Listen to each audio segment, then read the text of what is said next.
ರೋಲ್ಗಳ ವಿಚಾರಕ್ಕೆ ಮಾತಾಡೋದಾದ್ರೆ ನಿಮ್ಮ ಕಡೆಯವರು ಯಾರೋ ಒಂದಷ್ಟು ಧ್ವನಿ ಕೂಡ ಎತ್ತುತ್ತಾ ಇದ್ರು. ಅಂದ್ರೆ ಕರಿಬಸಪ್ಪ ಪುಂಗಪ್ಪ ಜೊತೆಗೆ ದೇಹ ಬೆಳೆದಿದೆ ಬುದ್ಧಿ ಬೆಳೆದಿಲ್ಲ ಅನ್ನೋ ಒಂದು ಮಾತುಗಳು, ಜೊತೆಗೆ ನೀವು ಒಂದು ಹಸಿವು ಬಗ್ಗೆ ಮಾತನಾಡಿದ್ರಿ. ಅಲ್ಲಿ ನಿಮ್ಗೆ ಕಲಿಬಸಪ್ಪ ಅನ್ನೋ ಒಂದು ಟೈಟಲ್ ಕೂಡ ಕೊಟ್ಟಿದ್ದಾರೆ, ಅಂದ್ರೆ ನಿಮ್ಮನ್ನ ನೋಡಿ ಕಲಿಬೇಕು ಅಂತ ಹೇಳ್ಬಿಟ್ಟು.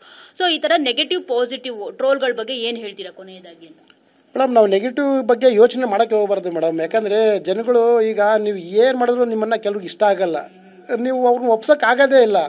ನೆಗೆಟಿವ್ ಏನೋ ಮಾತಾಡ್ತಾರೆ ಅಂತಂದರೆ ನಾವು ಅವ್ರನ್ನ ಒಪ್ಸೋಕ್ಕಾಗಲ್ಲ. ಯಾಕಂದರೆ ಅವ್ರು ನಮ್ಮ ನೆಗೆಟಿವ್ ಮಾಡ್ತಾ ಹೋದರೆ ಅವ್ರ ಕೆಲಸ ಕಾರ್ಯ ಬಿಟ್ಟು ಅವ್ರು ನನ್ನನ್ನು ಬೆಳೆಸ್ತಾ ಇದ್ದಾರೆ ಅಂತ ಅರ್ಥ, ಅಷ್ಟೇನೇನಿಲ್ಲ.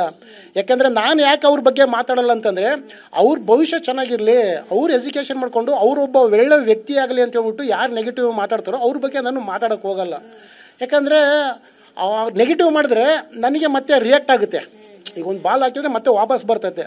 ಎಲ್ಲ ಒಂದು ಕಡೆಗೆ ಅವ್ರ ಭವಿಷ್ಯಕ್ಕೆ ನಾನು ತೊಂದರೆ ಮಾಡ್ದಂಗೆ ಆಗುತ್ತೆ. ಯಾರೋ ನನ್ನ ಬಗ್ಗೆ ನೆಗೆಟಿವ್ ಮಾಡ್ತಾರೆ ಅಂತಂದರೆ ನಾನು ನೆಗೆಟಿವ್ ಮಾಡಿದ್ರೆ ಇಬ್ಬರು ಆ ವಿಷಯದಲ್ಲಿ ಕಿತ್ತಾಡಬೇಕಾಗುತ್ತೆ, ಇನ್ನೇನೋ ಇದಾಗುತ್ತೆ. ನಾನು ಯಾಕೆ ಬೇರೆಯವ್ರ ಟ್ರೋಲರ್ಸ್ ಬಗ್ಗೆ ನಾನು ಮಾತಾಡಲ್ಲ ಅಂತಂದರೆ ಅವ್ರ ಸಮಾಜದಲ್ಲಿ ಒಬ್ಬ ಒಳ್ಳೆ ಉತ್ತಮ ವ್ಯಕ್ತಿ ಆಗಲಿ, ಅವರು ಎಜುಕೇಷನ್ ಅವ್ರು ಮಾಡಲಿ, ಅವ್ರ ಕೆಲಸಗಳು ಅವ್ರು ಮಾಡಲಿ ಅಂತ ಹೇಳ್ಬಿಟ್ಟು ನಾನು ಅವ್ರನ್ನ ಟ್ರೋಲ್ ಏನು ಮಾಡೋಕ್ಕೆ ಹೋಗಲ್ಲ ಮೇಡಮ್. ಅವ್ರ ಬಗ್ಗೆ ನೆಗೆಟಿವ್ ಬಗ್ಗೆ ಆನ್ಸರ್ ಮಾಡೋಕ್ಕೆ ಹೋಗಲ್ಲ. ಯಾಕಂದರೆ ಅವ್ರ ಭವಿಷ್ಯ ಚೆನ್ನಾಗಿರಬೇಕು ಅಂತ ಮೇಡಮ್. ನನ್ನ ಬಗ್ಗೆ ಅವರು ಮಾಡಲಿ ಮೇಡಮ್. ಯಾಕಂದರೆ ಅವರು ನನಗೋಸ್ಕರನೇ ಅವರು ಟೈಮ್ ಸ್ಪೆಂಡ್ ಮಾಡ್ತಾ ಇರ್ತಾರೆ. ಇಲ್ಲ ಒಂದು ಕಡೆಗೆ ಪಾಪ ಅನಿಸುತ್ತೆ ಮೇಡಮ್. ಈಗ ನೀವು ರೋಡಲ್ಲಿ ಡ್ಯಾನ್ಸ್ ಮಾಡ್ತಾ ಇದ್ರಿ, ವಿನಾಯಕ ಸ್ವಾಮಿ ಕೂರಿಸಿದ್ರೆ ಅಲ್ಲಿ ಡ್ಯಾನ್ಸ್ ಮಾಡ್ತಾ ಇದ್ರಿ, ಏನೇನೋ ಎಂಟರ್ಟೈನ್ ಮಾಡ್ತಾ ಇದ್ರಪ್ಪ ನೀವು ಹೊರಗಡೆ ಇದ್ದಾಗ.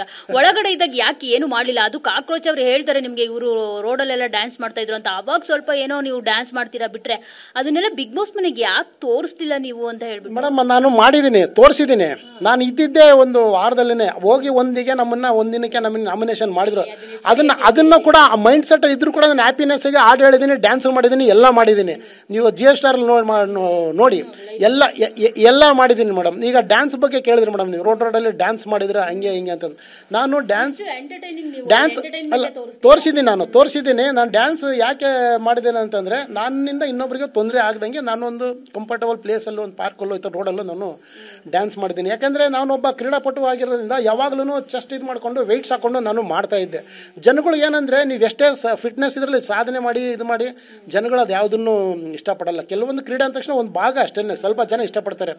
ಎಲ್ಲ ಥರದ್ದು ವರ್ಗದವ್ರು ನೋಡೋದು ಏನಂದರೆ ಎಂಟರ್ಟೈನ್ಮೆಂಟು, ಅವ್ರಿಗೆ ಏನಾದರೂ ವಿಷಯ ಬೇಕು.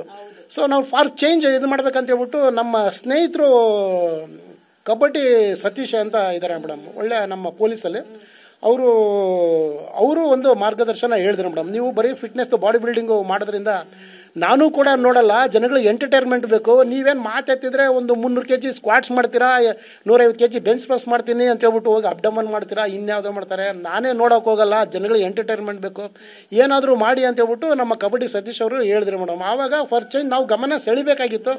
ನನ್ನ ಸಾಧನೆಯೂ ಕೂಡ ಅದರಲ್ಲಿ ನಾನು ರೀಚ್ ಆಗಬೇಕಾಗಿತ್ತು. ಯಾರು ಕೂಡ ನನಗೆ ವ್ಯೂವರ್ಸ್ ಇದ್ದಿಲ್ಲ ಆ ಟೈಮಲ್ಲಿ ಜನಗಳನ್ನ ಒಂದು ಗಮನ ಸೆಳೆದಕ್ಕೋಸ್ಕರ ನಾನು ರೋಡಲ್ಲಿ ಕೆಲವೊಂದು ಕಂಫರ್ಟಬಲ್ ಪ್ಲೇಸಲ್ಲಿ ನಾನು ಡ್ಯಾನ್ಸ್ ಮಾಡೋದು ಮಾಡಿದ್ದೆ ಮೇಡಮ್. ಅದಕ್ಕೆ ಕಾರಣ ಕಬಡ್ಡಿ ಸತೀಶ್ ಮೇಡಮ್.